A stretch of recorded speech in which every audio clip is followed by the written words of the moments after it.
history is one damn thing after another. A war ends, a boom follows, then there is a crash, there is a pandemic, there is a breakthrough, there is a boom again, and then there is a war again. It keeps going on and on and on from agony to awe. The big thing that people always ask is, why haven't we learned our lessons? Financial crisis, for example, has been happening for hundreds of years. But people keep making the same mistakes again and again and again. A good lesson from 2002 financial crisis or a dot-com crisis was the perils of overconfidence. But people learned that the stocks or the stock market becomes expensive above a PE of 30. These are the same people who lost their shirts in 2002, went straight into housing bubble in 2007-8 and lost again. The big learnings from these terrible events in general are broad 30,000 feet takeaways. The last 1 year taught us three important lessons. Let us look at each of them in this video. Big risks are often overlooked because they are a chain reaction of small events.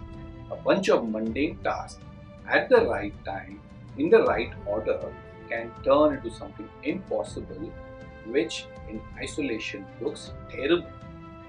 Remember, math is hard, but exponential math is deceiving. COVID is one such example. When you look at individual events, they look very common, but when they all came together, it turned out to be surprising and unprecedented. This is the whole reason why there's a lot of overlooking that happens about big risks. But last year, shockingly said, no, look at those big risks. People are astoundingly good at adapting. When faced with a change, they would say, okay, this is the new baseline. Our expectation starts from here. That's the whole reason why we are all bad at forecasting. And it happens in reverse too. If you had come to me last January and said the world will be in a lockdown, I would have said, oh great, that means the world is coming to an end. But that didn't really happen. This is the whole reason why we are all bad at forecasting. We believe people will act normally when faced with crisis, but no, expectation gets reset. The creative juices start flowing and we react completely different to what you would have thought if faced with a crisis. The entire supply chain today is stuck because producers last March said this is the end. Then demand came back. Producers were not expecting the same. Virtually the entire world is operating in a new setup today, which was hard to imagine a year back. History of progress is as old as history of despair, and that's the whole reason why we are all bad at forecasting. Carl Richards says, risk is what is left after you think you've thought of everything. It's a great definition, right?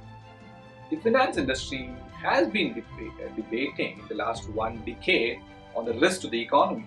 Someone said money printing, tax cuts, budget deficits, trade wars and whatnot. But at the end of the day, all that mattered was a virus. This is how it's going to happen. Look back at decadal history. You will see that it is the surprise and the thing that you have not been speaking about that actually mattered the most. Let's assume something is in the news already.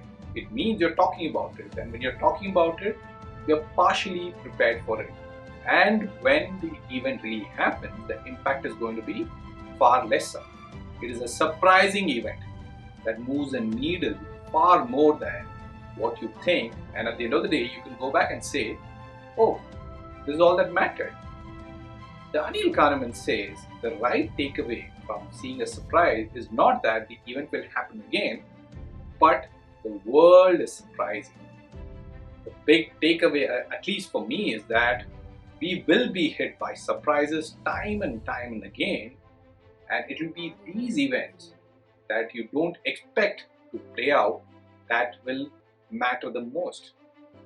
It is how you prepare for your portfolio. It is how you reduce your risk that matters. You cannot define the risks.